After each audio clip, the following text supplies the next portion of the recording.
parole est à M. Adam Ndiaye, directeur exécutif du pôle des assurances du Sénégal.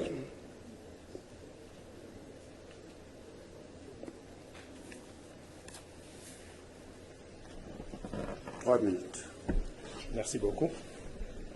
Monsieur le Président de la République, Mesdames et Messieurs, chers participants, je voudrais, au nom de l'Association des assureurs du Sénégal, notamment dans sa branche qui s'occupe de la problématique de l'assurance des risques pétroliers et gaziers, délivrer le message de la vision que les assureurs sénégalais ont du contenu local.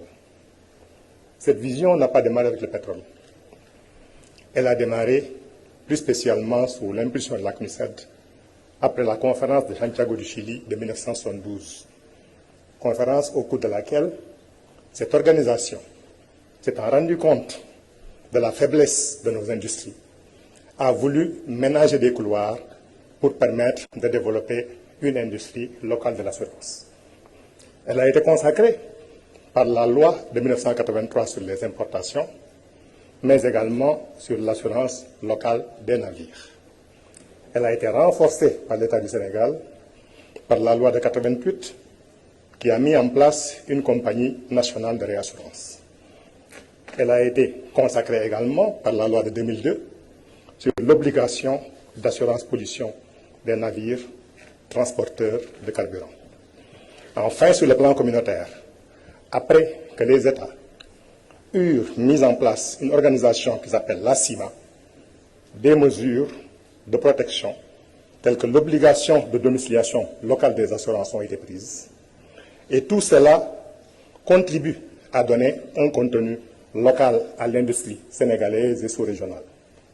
Aussi, au moment où le pétrole et le gaz découverts au Sénégal consacrent la transformation structurelle, l'Association des assurances Sénégal a voulu prendre des initiatives qui fédèrent toutes les énergies et toutes les initiatives de cette grande famille, c'est-à-dire les intermédiaires que sont les routiers, les assureurs qui portent le risque et les réassureurs qui contribuent à sa mutualisation.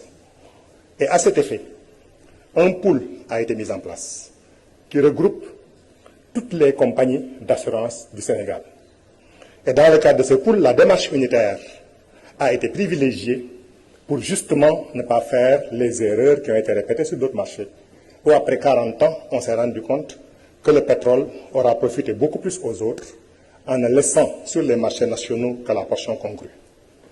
C'est vous rassurer, Monsieur le Président, que de vous dire que le savoir-faire existe au Sénégal. Parce que les mêmes techniques qui permettent de mutualiser les grands risques que sont la SAR, la Sénélec et la SONES, les mêmes techniques servent à couvrir intégralement les risques pétroliers, bien sûr avec l'appui des partenaires nationaux et internationaux, parce que l'assurance, comme on le dit, est une chaîne de solidarité qui s'organise non pas au niveau national mais au niveau mondial. Et dans cette chaîne de solidarité, aucune capacité n'est jugée trop petite pour pouvoir donner le plein effet et la pleine mesure. Aussi, est-ce pour nous un appel pour qu'au moment où les majors pétroliers viennent investir dans nos pays, de nous rendre compte que leur taille fait en sorte qu'elle ne voit pas toujours le petit opérateur local qu'est la Petrosen, et qu'une franchise, c'est-à-dire ce qu'elle laisse à la disposition de l'assuré après paiement du sinistre de 1 milliard, c'est peut-être epsilon pour un grand major, mais les 10% de Petrosen, c'est autant en moins pour le profit oil, et c'est autant en moins pour le budget du Sénégal, pour la fiscalité sénégalaise. Aussi, Monsieur le Président, nous comptons sur votre soutien pour que les assureurs soient renforcés, pour que leurs initiatives soient soutenues et pour que seul gagne le Sénégal et les Sénégalais. Je vous remercie.